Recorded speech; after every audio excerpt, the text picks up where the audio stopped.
آقا چرا نباید بازی دیجیتالی بخریم؟ من تو این ویدیو قراره بهت بگم چرا بازی دیجیتالی نباید بخری. آقا نخر، بازی دیجیتالی اصلا نخر. بازی دیجیتالی شما صاحب گیم نمیشی. داریم میبینیم تقریبا چند وقت پیش سرورهای ایکس باکس 360 یعنی با ایکس باکس 360 یه کلا نمیتونی آنلاین بشی، بسته شد. این یعنی چی؟ یعنی هر کسی که بازی آنلاین خریده رسما دیگه وارد استور 360 نمیتونه بشه. میدونی چی میگم؟ گیم پس، پلی استیشن پلاس، نمیدونم هر چیزی. اصلا تو بگو من میرم همین الان توی استور پلی استیشن جدیدترین بازی که مثلا تازه اومده استروبات مثلا میخرم، میخوام داشته باشم، پس برای سونی بیاد اون بازی رو پاک کنه، شما هیچ کاری نمیتونید بکنید. حالا یه سری میگن نه این اتفاق نمیفته، فلان نمیشه. چرا این اتفاق میفته؟ چرا نیفته؟ بازی مثلا کنکور الان بازیه که حذف شده از استور، فیزیکیش موجود نیست. یعنی اینجا به چرخی من پیدا نکردم دیگه، تو فروشگاه نمیتونی پیدا کنی، موجود نیستش. در صورتی که شما اگه بری آقا فیزیکیشو بخری الان موجود نیست، ولی اون موقع اگه فیزیکیشو می‌خری داشتی. آقا الان مثلا اینو من دارم، اینو من خریدم، من پول دادم بابت این، مثلا 30 یورو دادم بابت این بطری آب مثال، کسی نمیتونه از من بگیره. ولی اگه همینو سر خیابون بذارم بگن اشتراکیه، تو میتونی یه لیوان بخوری هر موقع خواستی، پس برای در اینو ببندم برم، آیا من میتونم از این استفاده کنم؟ خیلی نمیتونم. بارها هم دیدیم که این اتفاق افتاده توی استیم، توی استور پلی استیشن، توی استور ایکس باکس. یه سری بازی رو کلهم حذف کردن. آقا من شاید دوست دارم اصلا بازی کنکورد آشغال من است، من میخوام مثال دارم میزنم این بازی رو، من میخوام این بازی رو بخرم، موجود نیست. خیلی شیک بازی رو از دست شما، از چنگ شما در میارن. گیم پس واقعا من نمیدونم الان منطقی هست یا نه. مثلا خیلی هم میگن $20 چیزی نیست، واسه خارجی ها $20 چیزی نیست. چرا؟ $20 خیلیه. $20 واسه منی که سالی 5 تا بازی میخرم خیلیه. من اگه بخوام ماهی $20 بدم در سال پول خیلی زیادی میشه تقریبا. حالا مثلا بگیم اون تخفیف هایی که میخوره واسه سالیانش اینا رو بگو $200 میشه اصلا سالی، 2 ماهش هم در نظر نگیر، بگو $200 میشه گردش کنی. $200 من دارم میدم و فقط بازی میکنم. عملا شما داری اجاره میکنی، صاحب بازی نیستی. پس از نظر من نمیصرفه که شما بخواید بیاید بازی دیجیتالی حتی بخرید. چرا؟ یه سری بازی‌ها میارزه. بهتون بگم یه سری بازی‌ها که ارزش آنچنانی ندارن. مثلا من خودم مثلا بازی خریدم، مترو رو خریدم مثلا 7 یورو. خب یعنی ارزش داره اون بازی قشنگه، ولی گرون نیست. یعنی من 7 یورو دادم فقط بازی کردم، تجربه کردم. 7 یورو منطقی وقتی بهش نگاه میکنی بابت یه تجربه کامل از مترو. ولی تو وقتی میای به گیم پس 20 یورو میدی، میای به پلی استیشن پریمیومی که واقعا جفتشون ریدن و بازی‌های به شدت آشغالی در سال نگاه میکنی، 2 تا مثلا بازی خوب میاد. مثلا آخرین باری که بازی خوب اومد پلاس من فکر کنم ردد بود اگه اشتباه نکنم، آره دنبال نکردم ولی چیزی که تو ذهنمه.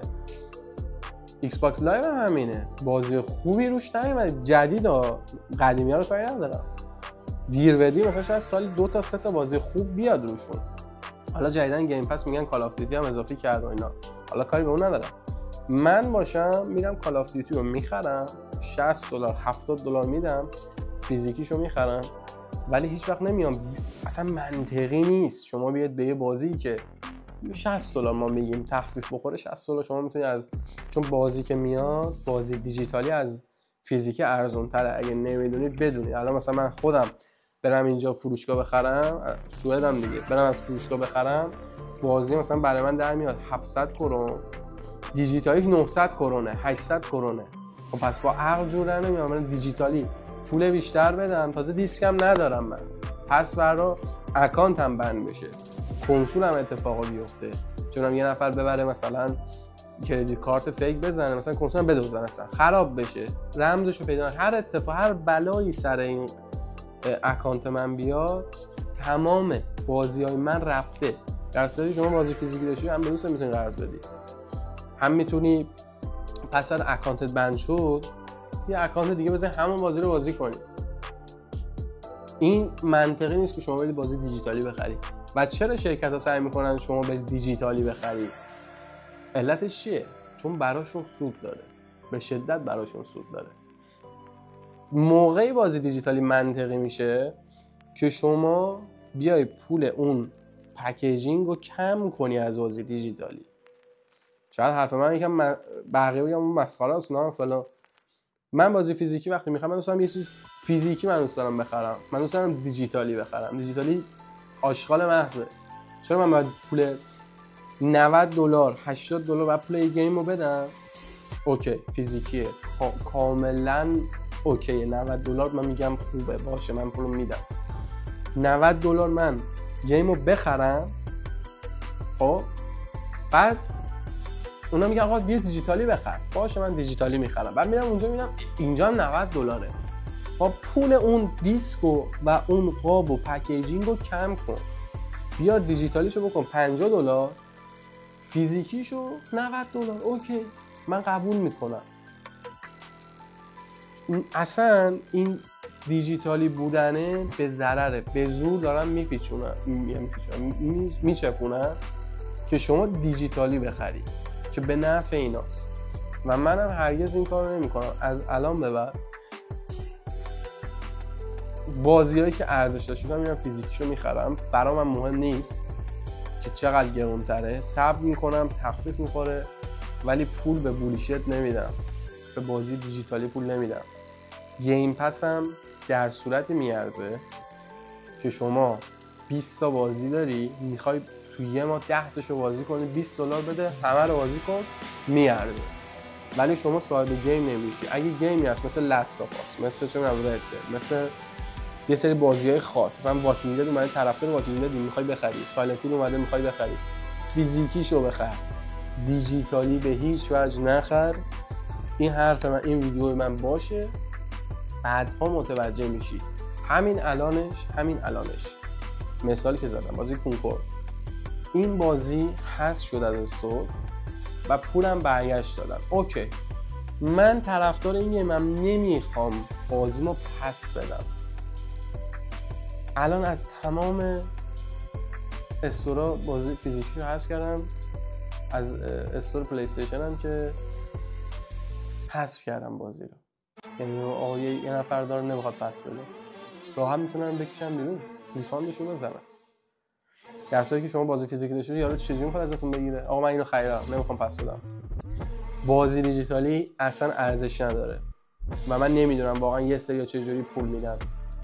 یعنی واقعا مغز یارو اجازه میده که آقا طرفدار کال آف دیوتی خیلی خوبه، فوق العاده است، بازی خیلی قشنگه، اوکی، ولی بازی که $80 وقتی میتونی بدی بخری فیزیکیشو، چرا باید بریم ماهی $20 بدی؟ خب تو 4 ماه پول بازی در میاد.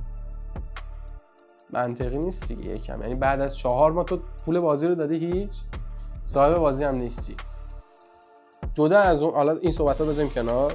الان اسم میگن پس کلی عناوین مهم داره، بازی فلان. توضیح دادم، گفتم اگر بازی که دوست دارید طرفدارشی، از روی گیم پس و چونم پریمیوم اینا چیز نکنید، برید بخرید بازی رو.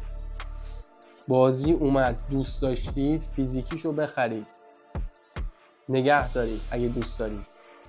اگه میخواید تجربه کنید صرفا اون اشتراک ها اوکیه. من خودم چون خیلی بازی بوده، بازی اون گوست آف شما بازی کردم، مثلا حال نکردم، مثلا داستانش گیرا نبود واسم، گیم پلی خوبی داشت، اون محیطش اینا خیلی جذاب، ولی داستانش گیرا نبود، ضرری هم نکردم، فنش هم نیستم بگم واو برم مثلا بخرم. ولی لاست رفتم فیزیکیشو خریدم، سایلنت هیل بیاد فیزیکیشو میخرم و خیلی بازی گاد آف وار مثلا فیزیکیشو خریدم، اسپایدرمن فیزیکیشو خریدم، خیلی بازی‌ها رو فیزیکیشو خریدم. همونطور که خیلی بازی‌ها رو از روی اشتراک بازی کردم، مثل رزیدنت ایول رو اشتراک بازی کرد، یعنی اشتراک نبود البته، اونو خریدم دیجیتالی ولی خب فنش نبودم، فقط می‌خواستم بازی کنم. $20 دادم 2 تا، یعنی توی باندل گرفتم. برای من مهم نیست پاک بشه نشه، بازیمو کردم تموم شده رفتم.